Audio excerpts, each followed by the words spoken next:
Vakratunda Mahakaya Suryakoti Samaprabha Nirvignam Kuru Me Deva Sarvakaryeshu Sarvada. Hari Om Shri Gurubhyo Namaha. Friends, Namaste and a hearty welcome to one and all for today's 51st session of DISHA. DISHA, a series aimed to lead us into an inward journey for discovery of inner strength and happiness.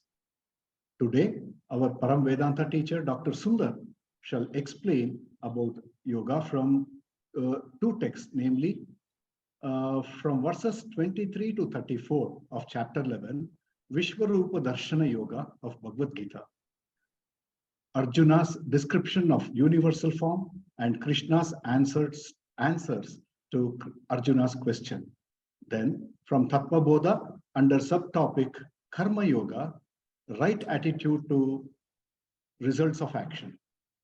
This presentation is followed by a teaching quiz to be presented by Dr. Sundar himself. Dr. Timappa Hegde sir shall give us an introduction and recap the important points of today's topics. Srimati Rama Gopal Krishna will commence today's session by chanting and explaining mantra 6.18 of Vyāsācārya Upanishad. Srimati Ramaji, please. Shri Gurubhyo Namaha, Harihi Om. Today I will be explaining mantra 6.18 from Vyāsācārya Upanishad. And the mantra says, Yo Brahmanam Vidadhati Purvam, Yo Vai Vedanscha Prahinoti Tasmai, Tamha Devatma Buddhi Prakasham, Mumukshur Vai Sharanamaham Prapadye. And the translation is, desiring only freedom, I take refuge to that Deva who lights my mind within, who in the beginning manifested Brahmaji, the universal consciousness, and bestowed the Vedas to him. Origin of Brahmaji and the Vedas is seen in the next slide. This mantra is a prayer sloka in praise of Ishvara as Dakshinamurti, the Adi Guru of Vedanta, who manifested Brahmaji and the Vedas. It implies that the eternally existent Vedas were transmitted to Brahmaji and that Vedas are coeval with creation itself. This mantra is followed by Shanti Patha, the prayer to invoke peace for further Vedantic inquiry. At the beginning of the cycle, the first tangible manifestation of the attributeless Brahman in the relative universe is Brahmaji. Brahmaji or Hiranyagarbha is the personified totality of the entire created objects. Lord Vishnu, reclining on Adishesha in the Milky Ocean, is the God in his absolute nature. A lotus emerges from his navel, and Brahmaji, with 4 heads facing 4 directions, is seen sitting with Vedas in his hands. And the Mundaka Upanishad mantra also confirms that Brahmaji as Pratamaha Sambabhuvaha. Guru Parampara starts from Ishvara or Narayana. The teachings of the Vedas, this Guru Parampara is seen in the next slide. The teachings of the Vedas originated through a succession of illumined teachers. At the end of the cycle, whole universe goes back to the unmanifested state and the Vedic knowledge merged in the Brahman. At the beginning of the new cycle, the Lord manifested Brahmaji and revealed the Vedas to him. Brahmaji in turn transmitted the Vedic knowledge to the entire tradition of preceptors up to my own master. They preserve and propagate the Vedas generation after generations. A mumukshu is one who desires to liberate themselves from samsara, the cycle of birth and death. As consciousness, it makes my buddhi shine. I take refuge in that luminous Lord who reveals self-knowledge and help me transcend Maya, as you can see in the next slide. Hari Om. Thank you. Shri Gurubhyo Namaha. Thank you very much, Ramaji, for introducing another wonderful Upanishadic mantra to all of us. Sadashiva Samarambham Shankaracharya Madhyamam Asmadacharya Pariyantam Vande Guru Paramparam. Om. We are studying the Viśva rūpa Ishvara Darshana, 11th chapter of the Bhagavad Gita, which is an ability to see the world as a manifestation of the Lord. There is this beautiful verse from the Isha Vasya Upanishad, which says the same thing. Isha Vasyam idam sarvam yat kinchat jagatyam jagat tyena tyaktena bhunjitaha ma grida kasyasviddanam. Isha idam sarvam, all this, yat kinchat jagatyam jagat, excluding nothing, is pervaded by Isha Vasyam, pena. Therefore, bhunjitaha, protect yourself by an attitude of renunciation. Ma grida, everything is divine, so don't covet anything, don't have a desire to possess anything. Kasyasviddanam, because wealth belongs to everybody. Whenever we see this creation, anything and everything in this world, this beautiful opening verse of Isha Vasya Upanishad should come to our mind. Isha Vasyam idam sarvam yat kinchat jagatyam jagat. Anything and everything. Anything and everything means normally it is easy to see Isha Vasyam and everything is beautiful, everything is lovely. But when you see earthquake, when you see war, when you see persecution, when you see violence, when you see bloodshed, when you see human suffering, that also is Jagatyam Jagat. Today our eyes will be open to Isha Vasyam not only being everything pleasant, but everything, not excluding anything. And when you have this sort of attitude, we come to a level of acceptance of the glory of the Lord in good things and not so good things also. In our tradition, there are three forms of Ishvara Darshan. In the early stages, it is Eka Rūpa with form or with a single form. Slowly, we are brought to Viśva Rūpa or Aneka Rūpa, and this is a stepping stone to the ultimate spiritual knowledge of Brahma Jnanam, which is Arūpa Ishvara. Therefore, for a spiritual seeker, this chapter of the Bhagavad Gita, which deals with Viśva Rūpa or Aneka Rūpa Ishvara Darshanam, is an important stepping stone to take us to the formless Ishvara or Arūpa Ishvara Brahma Jnanam. In traditional Hinduism, however, Eka Rūpa Ishvara Darshanam is only rejected. Generally, this is what is encouraged. The other two forms of Ishvara are not so often encouraged. It is only when we come to scriptural studies, we are exposed to all these things. What is the importance of Eka Rūpa Ishvara Devata, this version of Eka Rūpa? It is very useful in the early stages for meditation, for puja, just like the flag represents the country. The flag nowhere is the country. It is just a piece of cloth with some symbolism. But the moment you say a flag, especially if you are in another country, you develop a tremendous sense of reverence as if there is something venerable in front of you for a small piece of cloth. So too, Eka Rūpa is like that. It helps us in our dhyanam, in our puja, and it brings about chitta shuddhi, chitta ekagrata, or a mental refinement for Aneka Rūpa and Arūpa. But the question is this form real?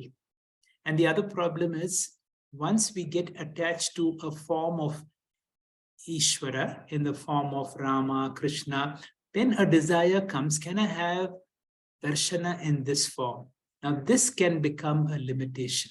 For spiritual growth and true liberation, one has to go beyond Eka Rūpa.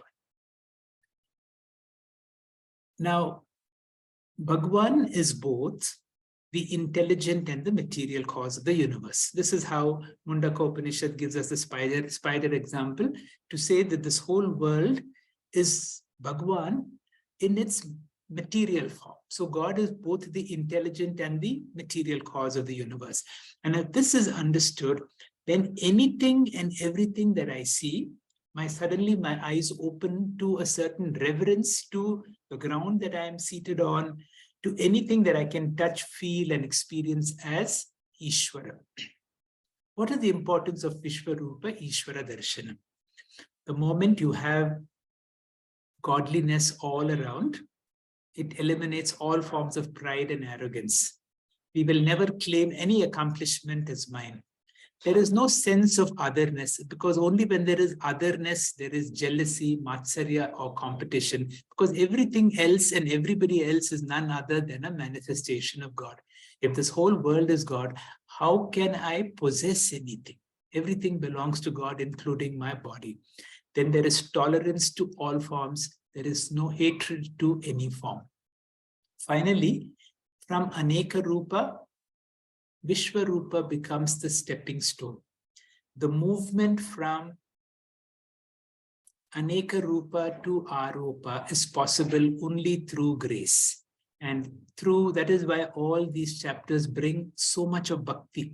And even in the present chapter, once Arjuna goes through wonderment, then he goes through fear, and finally it goes through bhakti, because bhakti is the stepping stone, the grace that will help us to come to Arupa Ishvara Darshan. We will listen to Dr. Sundar, who will lead us into these towards the concluding part of the 11th chapter, which predominantly deals with Arjuna's experience as fear. Dr. Sundar, please. Hari Om, Shri Gurubhyo Namaha. At the outset, I wish to thank Timappa sir for taking us through the study of the Bhagavad Gita several times in the last 2 years. By this, the Bhagavad Gita is no longer a book which is there on the shelf in the house.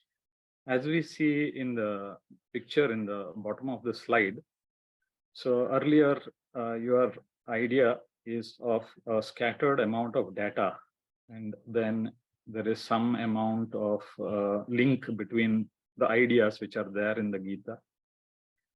Having studied it several times, slowly we see that it then moves on to knowledge, insight, and probably wisdom. So this course, which sir started for us, was to discover inner strength and happiness through Gita.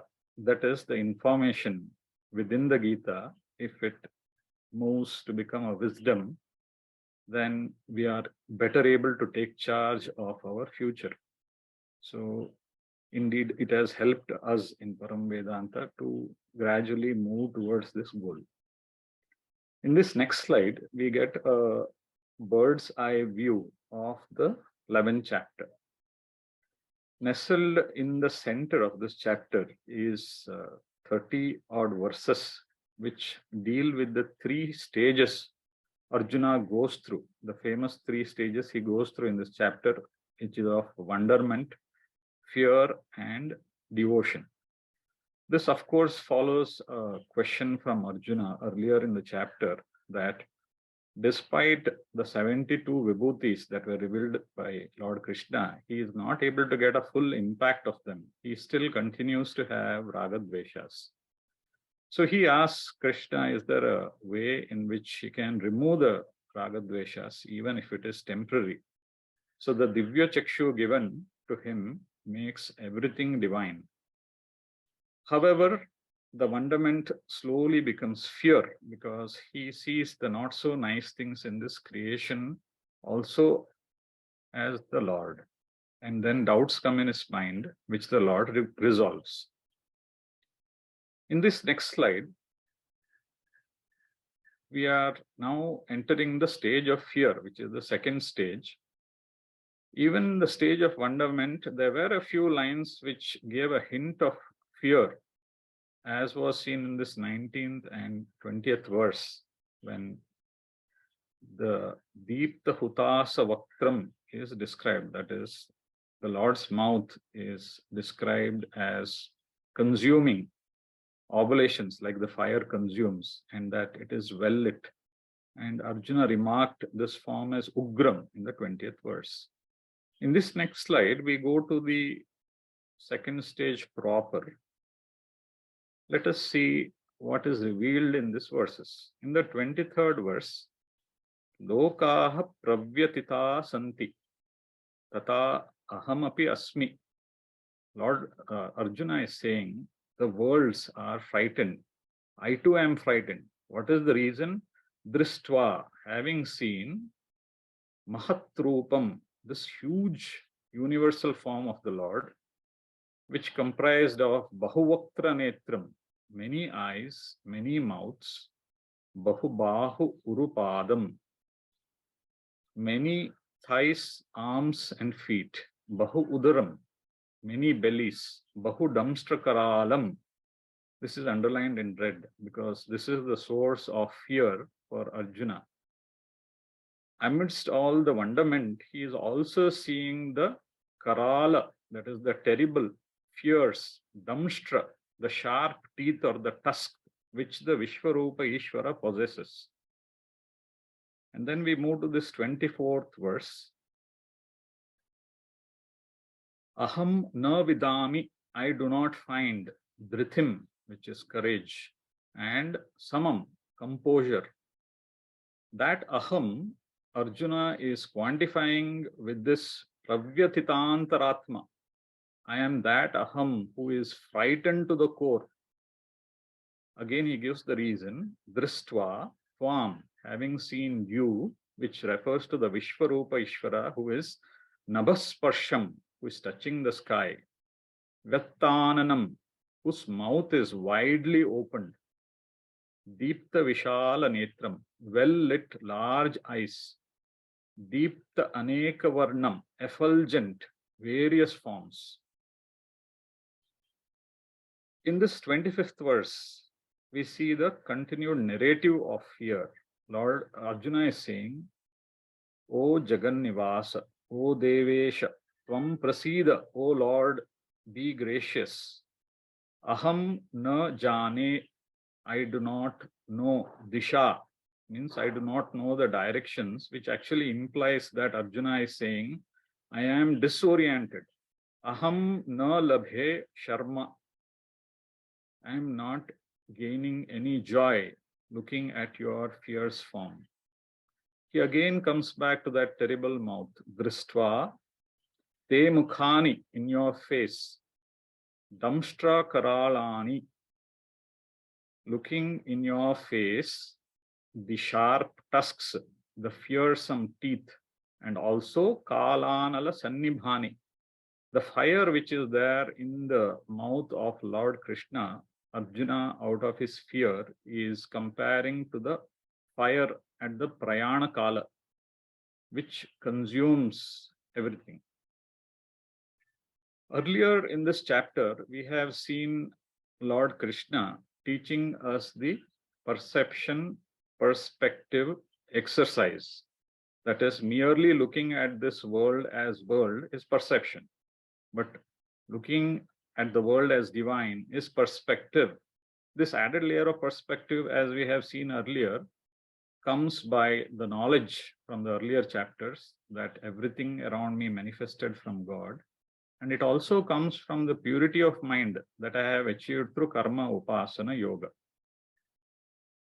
So what does this fearsome mouth represent for me in this creation? So symbolically, it is represented by the mouth of the Lord. But in this perception perspective exercise, like Sir described earlier, all the not so nice things, the earthquake, the floods, all this are also divine. I am used to looking upon them when I use only perception as being something so bad, something that one might come to hate.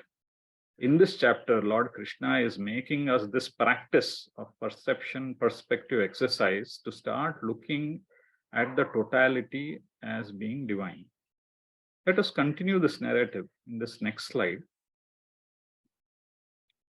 So in this slide, earlier he was just fearful of the terrible mouth. Now this stage takes an interesting turn.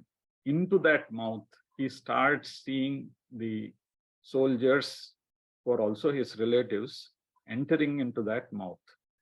So, Sarve Putraha, all the children, Dhritarashtrasya of Dhritarashtra, Sahaiva, simultaneously, Avanipala Sangaihi, groups of kings of the various kingdoms who have come into the Mahabharata battle, and Bhishmaha, Dronaha, Asau Sutaputraha, this son of charioteer, referring of course to Karna, and Saha Asmadhei api Yodha Mukhyayihi, along with not just the warriors of the opposite party, but also, unfortunately for Arjuna, he starts seeing main warriors of his own army.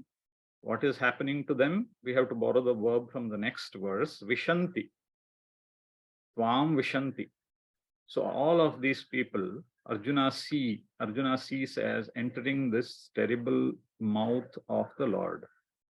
So you can see how the wonderment face is slowly vanishing, because he is seeing close and dear ones entering, disappearing into that fearsome mouth of the Lord. Going into the 27th verse, Te refers to all those people which were referred into the 26th verse. Te Swaramana Vaktrani Vishanti. Swaramana is adverbial here. Rapidly, very fast, they are entering the mouth. And again, referring to the Damshtra Karalani Bhayanikani. His mind keeps revisiting the fierce tusks which Vishwarupa Ishvara possesses. Our canine are not seen, but his are seen.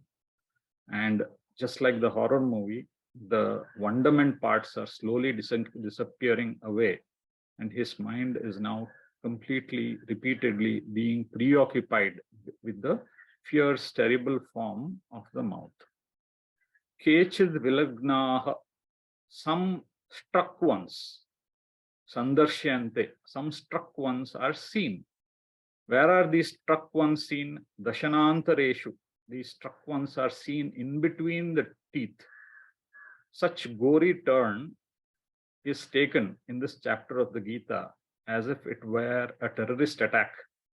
Churnitaihi uttamangaihi, so crushed upper torsos of warriors stuck in between the teeth of the Vishwarupa Ishvara is seen by Arjuna. He is a warrior used to seeing scenes like these, yet this is so gory that it is fearsome even for the great Arjuna himself. So in this next slide, Arjuna makes a judgmental error. Several verses of wonderment were there earlier, some from Sanjaya, some from Arjuna himself. But suddenly it is as if all that has taken a back seat. He has forgotten all those wonderments, and his focus is now only on the mouth, which is devouring everything around. Tvam lelihyase. Lelihyase is a verb which gives the meaning of repeated happening, in this case, repeated licking. So Arjuna is saying, you seem to relish repeatedly licking. This, of course, refers to the happenings in the mouth of the Lord, where everybody is disappearing. Grashamana, devouring, samantat, in all direction, lokan samagran, all lokas, with vadanaihi jaladbihi, with a mouth which is having fire coming out of it.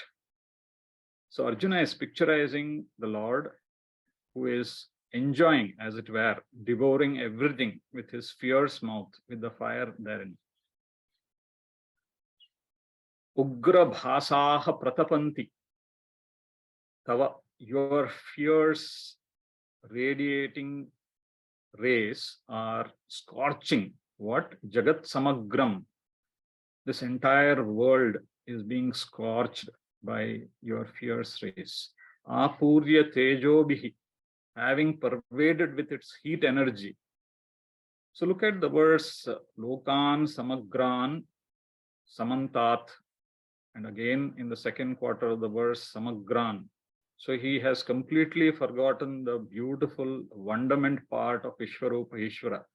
He is now making a generalization that you are cooking the whole world as it were.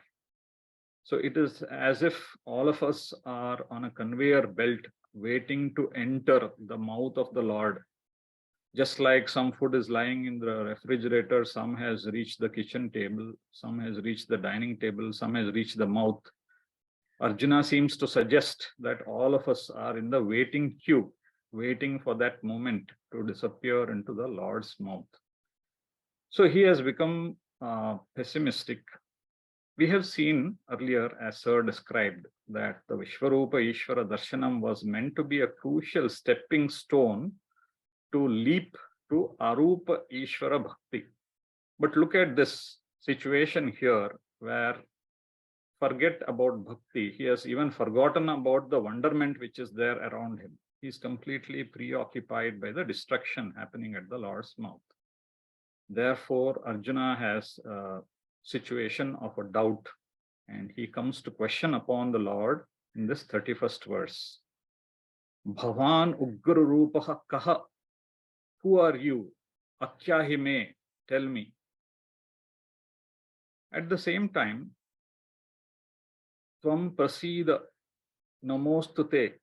He doesn't want the Lord to give Arjuna something to have a blind faith. He wants the Lord to teach him so that he can move from blind faith to wise bhakti. So he is surrendering in a way for the second time in the Gita. The first was in the 7th verse of the 2nd chapter. He's surrendering once again. Aham vijñātum ichhami bhavantam adyam. I wish to know you.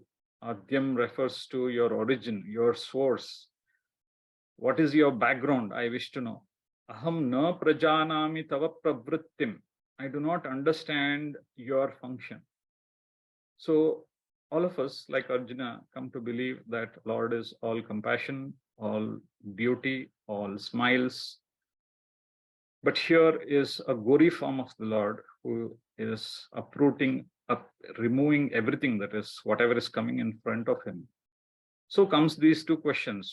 One is, who are you? And what is your function? Because I thought to believe that you are only compassion, but you seem to be destroying everything. In this next slide comes this important question for any seeker on the spiritual path. How to reconcile the not so nice as God? Why is this question important? For that, we shall try to understand in the next 2 slides. In this next slide, so as Sir has explained earlier, that through the Gita, we see a concerted effort by Lord Krishna to push us from level 1, which is Ekarupa Ishvara Bhakti, through level 2, which is Vishvarupa Ishvara Bhakti, to finally level 3 or Arupa Ishvara Bhakti. Primarily, there is nothing wrong with Ekarupa Ishvara Bhakti, because at least one is prayerful, and against being an atheist, at least one is prayerful. But Lord Krishna does not want us to stop there. He is consistently, through several verses of the Madhyama Shatakam, trying to push us through these 2 levels. Therefore, the level 2, which is Vishvarupa Ishvara Bhakti, is an important step in that ladder for me to reach to the higher levels, without which it is impossible to go to the Arupa Ishvara. But while I am in devotion of Vishvarupa Ishvara, comes this crucial juncture where am I able to accept this not so nice as God? If I am not able to accept, then I have failed in level 2. So therefore, there are no hopes for going to level 3. Therefore, it becomes important for us to understand Vishvarupa Ishvara in totality, from wonderment to fear, to come out of it, to go to the third stage, which is bhakti. The same thing is explained in this next slide, where pictorially we can see this pushing which Lord Krishna is doing upon us. So while I was in the stage of Ekarupa Ishvara Bhakti, my understanding of reality of God was confined to the puja room and the temples. Lord Krishna in the 10th chapter showed that please start looking at God, not just in these two places. I am there in several places outside. To slowly move us beyond the confines of the puja room and the temple, he gave 72 vibhutis, telling that I am this among the rivers, I am this among the mountains.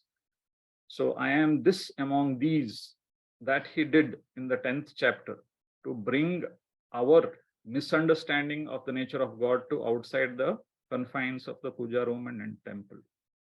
And then slowly, having seen God in those 72 vibhutis, in the chapter 11, what he slowly said was, in fact, it is not that I am this among these, but everything is in me. So you can see by the 11th chapter, my appreciation of the understanding of nature of God is moved, expanded from the puja room and the temple to everything in this creation. As we saw in the previous slide, this is a crucial, important juncture before I go to Arupa Ishvara. But then comes this phase when I am hit with adversity. Can my faith then still be strong to see everything as divine? That is the important bhayam phase where we are at this crucial juncture in this chapter.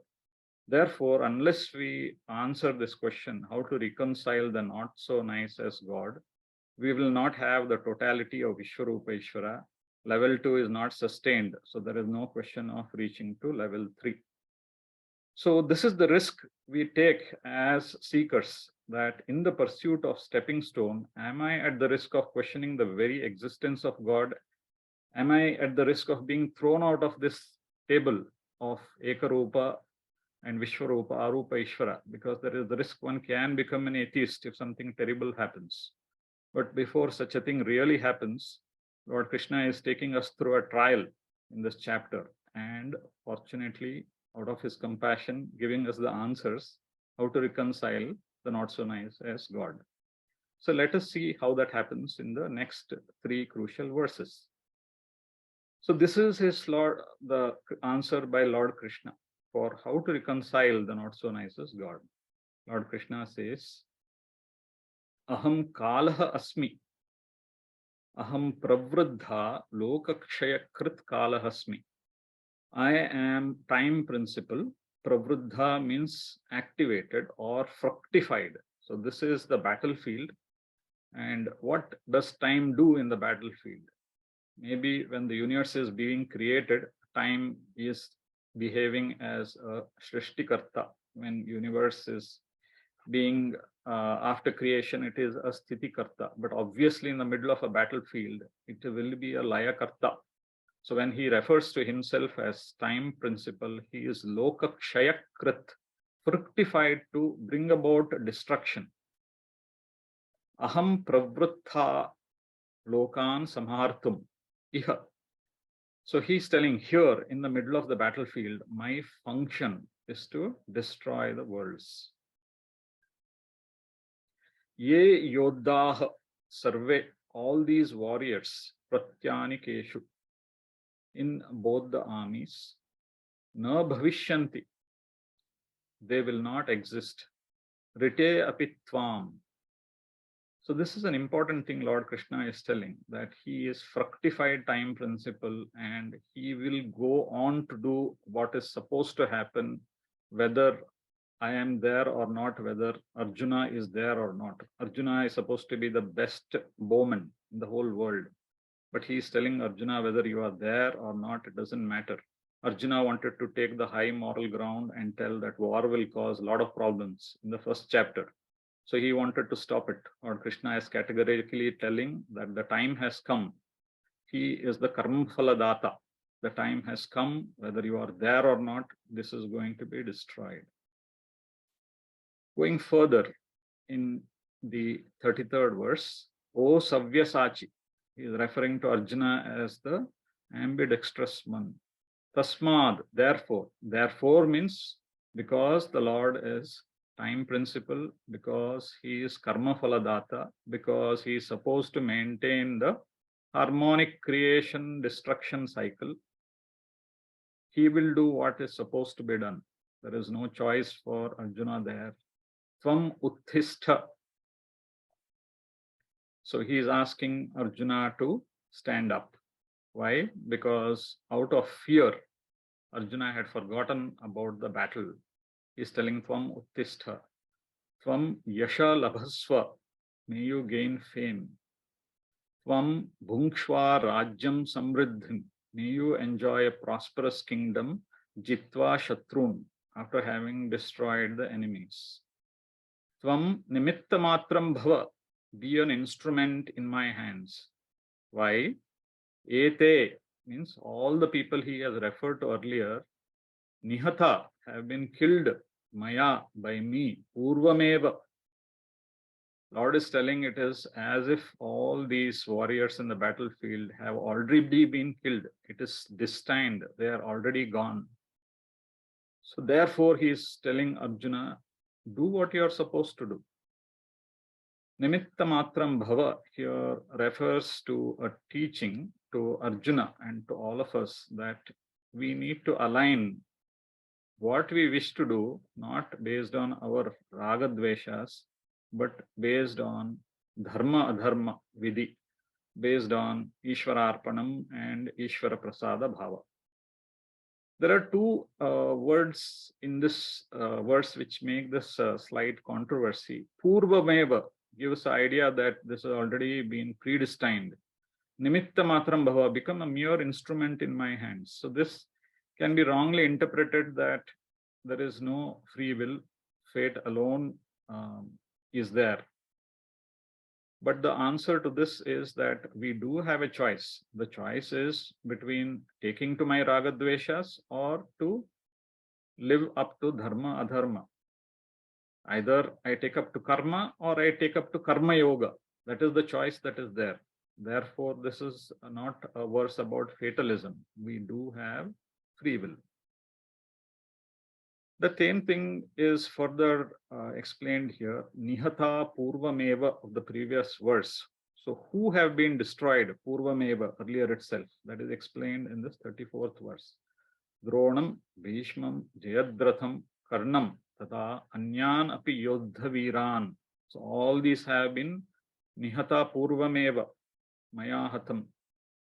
Therefore, he is telling Arjuna again, Tvam Jahi, be victorious. Ma Vyatista, give up this sorrow. Yuddhasva, take to fight. Jitasi, become victorious. Rane Saptanan, over the enemies in this battle.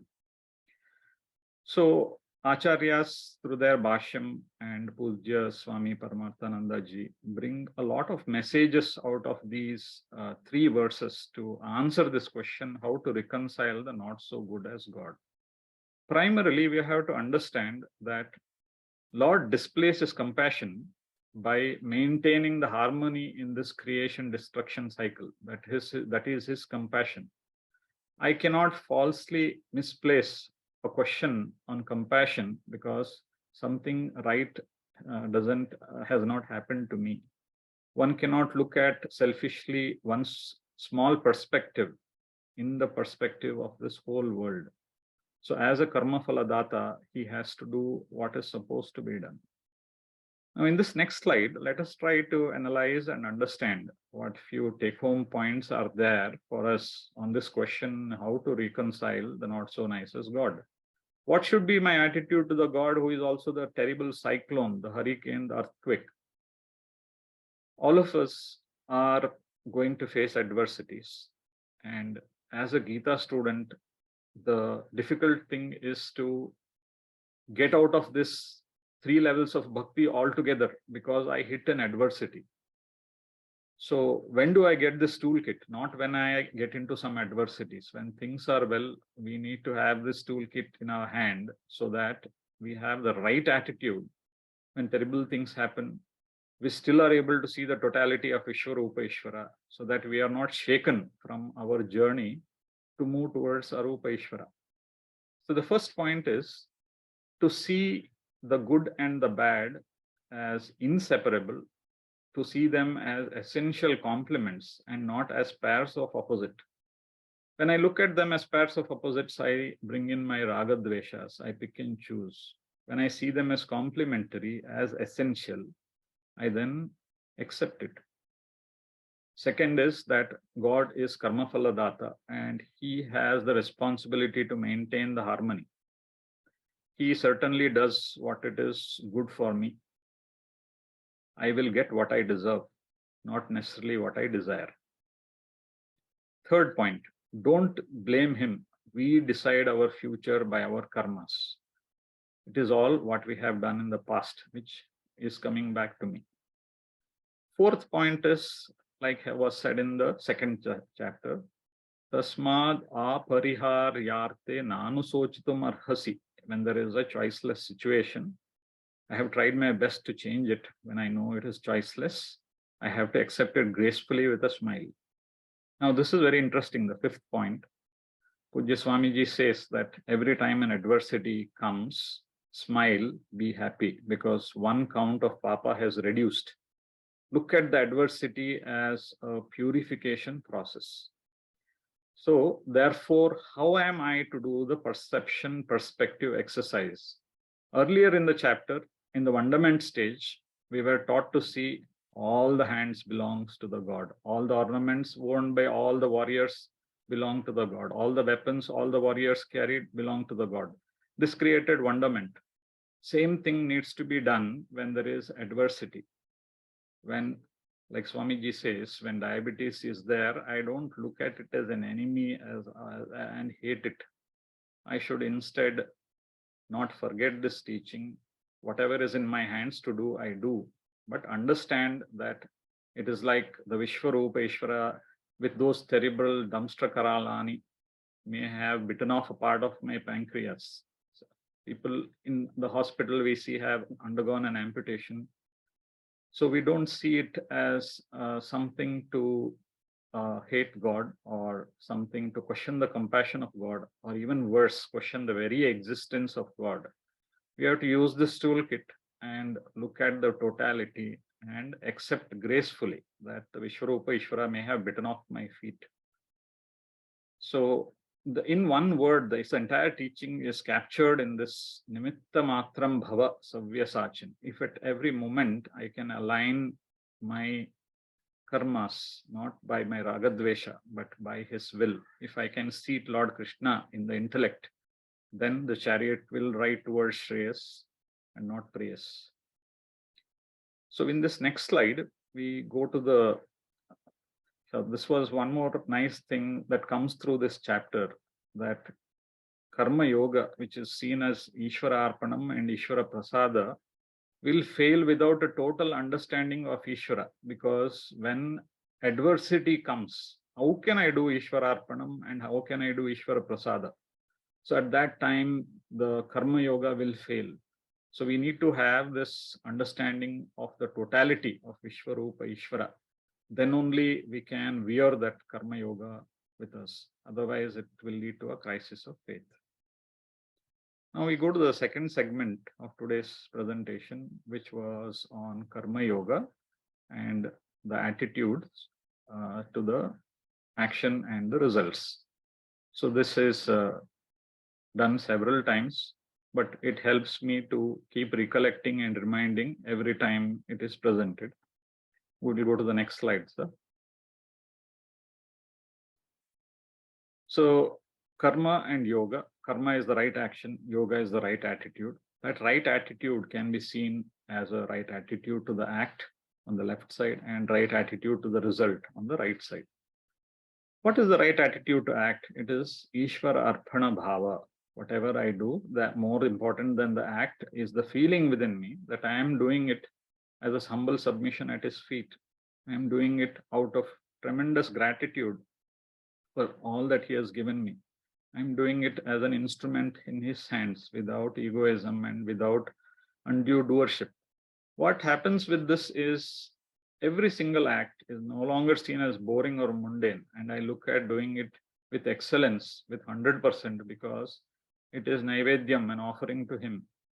And therefore, every act becomes similar, an act of naivedyam, it brings in samatvam. So all acts I do all the time with a thank you on my lips. The right attitude to the result is called as Ishvara Prasada Buddhi. Whatever acts I have done in the past lives, comes through all the sensory inputs all the time.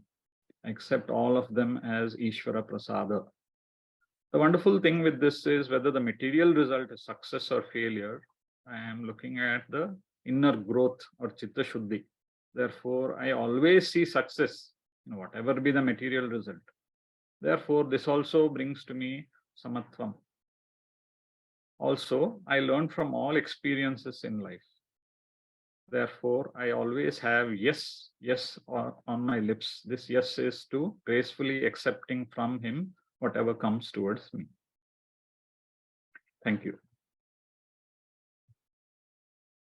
Thank you very much, Dr. Sundar. That was a extremely masterly analysis of the key section of Viśva rūpa Ishvara darshanam. We always know that the Viśva rūpa Ishvara is a very important stepping process in our spiritual evolution to the ultimate goal of seeing God as our rūpa, or the formless God. It is very easy to see the Lord when everything is very beautiful, very pleasant. We celebrate the presence of God. But in today's class, we really understood what is the right attitude to take when things are not pleasant at all, when it is horrible as described in this section of the Viśva rūpa Ishvara darshanam. And therefore, few things we need to understand.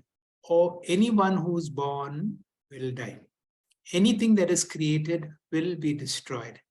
Ishvara is not only the creator, Ishvara is also the laya karta. Ishvara also presides over the whole process of destruction. Everything that I see and value, I know will go through a process of destruction also. And this is not done randomly, but it is done as per the law of karma. Karma, I do not understand fully. And therefore, all we need to have is the attitude of sharanagati. I need to be able to trust. Now that is where nimitta matra bhava. So what do? We need to see all these verses, not from the verse itself, but to see from the whole perspective. The whole glory of a human being is manushutvam, mumukshutvam, mahapurusha. I have free will.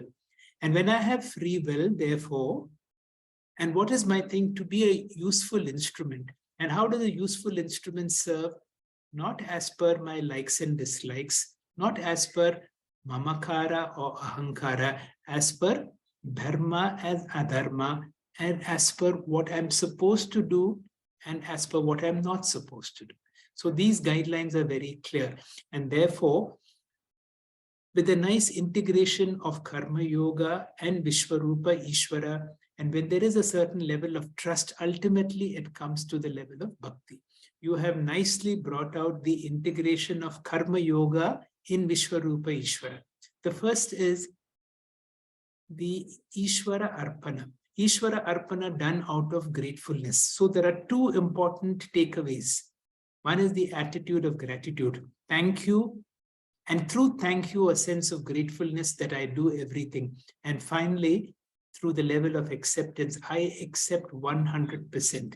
A Parama Bhakta is one who accepts the Lord, and whatever is my karma phala, I accept very cheerfully. Dr. Sundar will continue to be the quiz master to see how we have understood. And to represent all of us, we have Dr. Anupama who will answer these questions. Dr. Sundar, please continue. Question 1. In this 11th chapter of the Gita, what are the 3 stages Arjuna goes through as he gets the full impact of Viśva, rūpa, Ishvara, darshana. So initially, Arjuna has a feeling of wonderment, āścaryatvam. Then he has fear, and finally bhakti. Yes, wonderment, fear, and bhakti were the three stages. Question 2. Arjuna says the worlds and himself are frightened.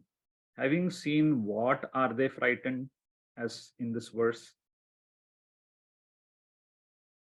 He sees the damshra karalam. He sees the dreadful tusks, the numerous frightening teeth, which symbolize destruction to him, and that fears him. That's fearful for him. So, mahat rūpam te, this huge form, and again, as we saw, comes to his mind the damshra, which are the tusks, fearsome, karala tusks. And this symbolically in the perception perspective exercise, which Krishna is prescribing throughout this chapter, is to start seeing all the terrible things around me also as divine without attributing the color of raga dveshas on them. Go to the next question.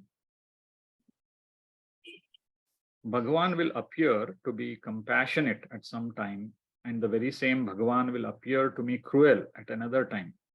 The cruelty that I see in Bhagavan is not the cruelty in Bhagavan, but it indicates my dash. Immaturity, the inability to, immaturity. The inability to understand that there are two aspects in the Dvandva Jagat. Yes. So earlier perception perspective saw only wonderment, and then suddenly the mouth, which represents the not so nice parts, come. I am not able to accept. So that means that I am immature. Due to his immaturity, Arjuna's mind keeps going to the terrible aspect of Viśva, rūpa, Ishvara, which is the Bhaktram, the fire in the mouth, the damshra karalam, the destructive aspect. Yeah. So the mouth is the part of the Lord's body which is chosen to represent destruction, because whatever is put in the mouth disappears. So it is representing the devouring action of the Viśva, rūpa, Ishvara, the destructive aspect of the Viśva, rūpa, Ishvara. And the teeth are supposed to be the suffering, the pain that is inflicted to us during such destructive process. And through these exercises, Lord Krishna is telling, don't color them by your raga dveshas, start seeing at the totality, bring in Ishwararpanam and Ishvara Prasada at all such moments. Next question, sir. Arjuna sees who all will die in this verse, as we saw all sons of Dhartarashtra, Bhishma, Drona, Karna, and important warriors in both sides. He is going to see, or he is seeing all of them. He's seeing the future. What vision is this? Is this exalted vision or is it extended vision? This is the extended vision. Yeah. So Pujya Swamiji explains that exalted vision is where I am successfully able to do that perception perspective exercise. And this vision is open for all of us if we are willing to put that effort and have faith in the God.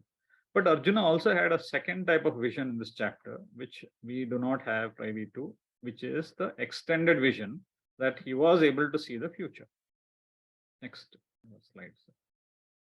This verse indicates Arjuna's crisis of faith.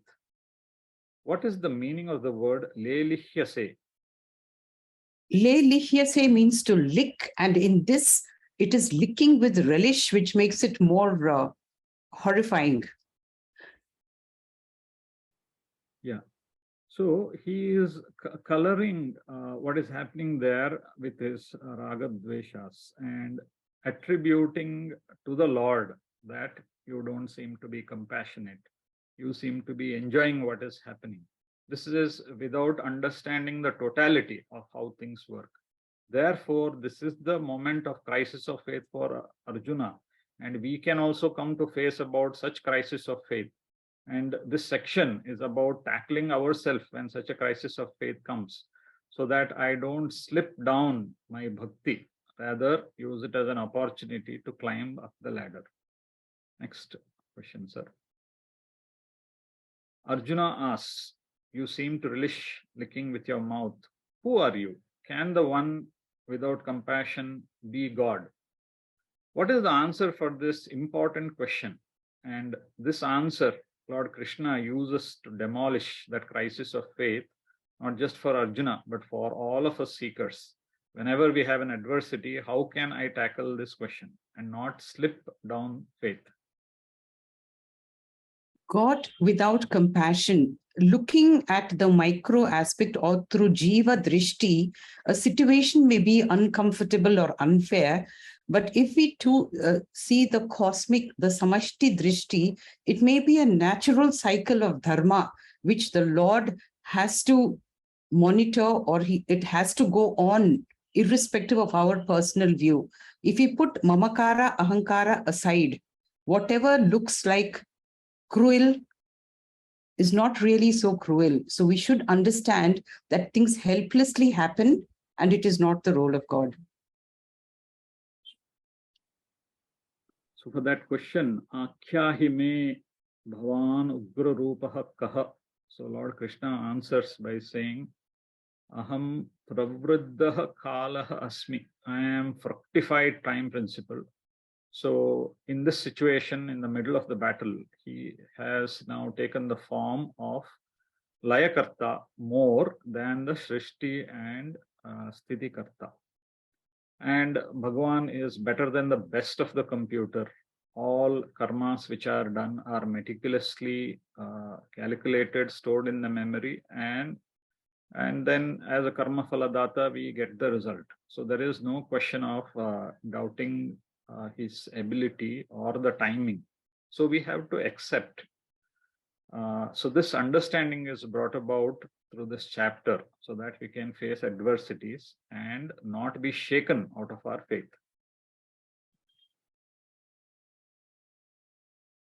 The Lord says, be an instrument in my hands. Be a mere instrument in my hands. Is this verse a proof that we humans have no free will?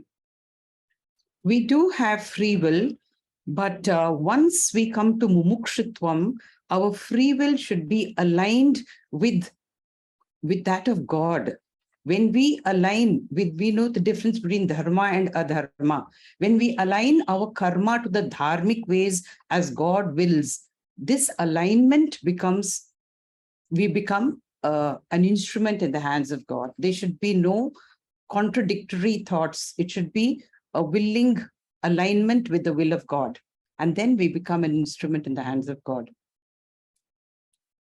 So we certainly have free will. We have the choice to align with his free will instead of our free will, which might be one of ragadveshas. So we have the choice whether we wish to seat Krishna in our intellect or our ragadveshas. So therefore there is free will. And like Sir explained, nimitta matram bhava is becoming available to him as an instrument at all times. Next question. In karma yoga, if karma be right action, what is yoga? It is right attitude. So yoga is right attitude. Next question. In karma yoga, karma is right action and yoga is right attitude. Right attitude is correct attitude towards what and what? It is correct attitude towards the action and the result of the action. Yes.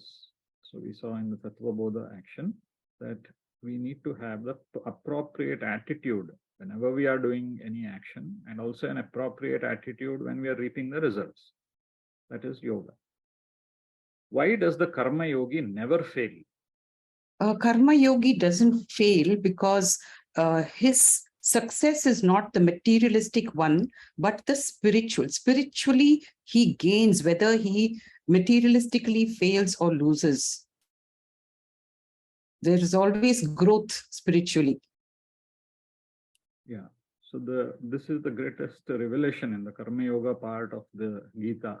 Na iha abhikramanasha asti, na pratyavayo vidyate was a verse earlier in the second chapter, that there is never an adverse effect and never a negative result if we take to karma. And this should be viewed with this understanding that I am looking at the inner growth as the primary result that I am reaping, and material results sometimes may be positive, sometimes may be negative.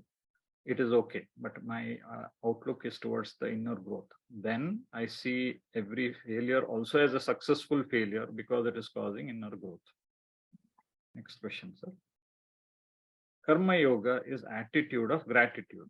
Which of the following two is the attitude of gratitude? Is it Ishvara Arpana Bhava or is it Ishvara Prasada Buddhi?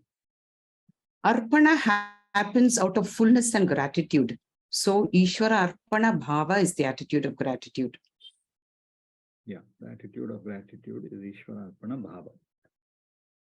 Thank you, sir. Thank you, Ramaji, for the divine shloka.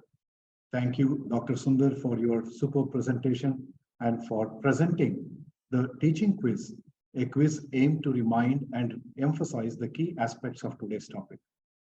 Hearty thanks to Dr. Timmappa Hegde sir for the introduction and recapping the important points of today's topics. More importantly, thank you, friends, for your active participation. Remember to log in on Friday, the 24th of March 23 at 6:45 p.m. sharp for the 140th session of Bhagavad Gita verse by verse to continue study of 18th chapter. Dhanyavada and Shubharatri. Om Purnamada Purnamidam Purnat Purnamudachyate Purnasya Purnamadaya Purnameva Vashishyate. Om Shanti Shanti Shanti. Hari Om. Shri Gurubhyo Namaha. Hari Om. Shri Krishna Namaste.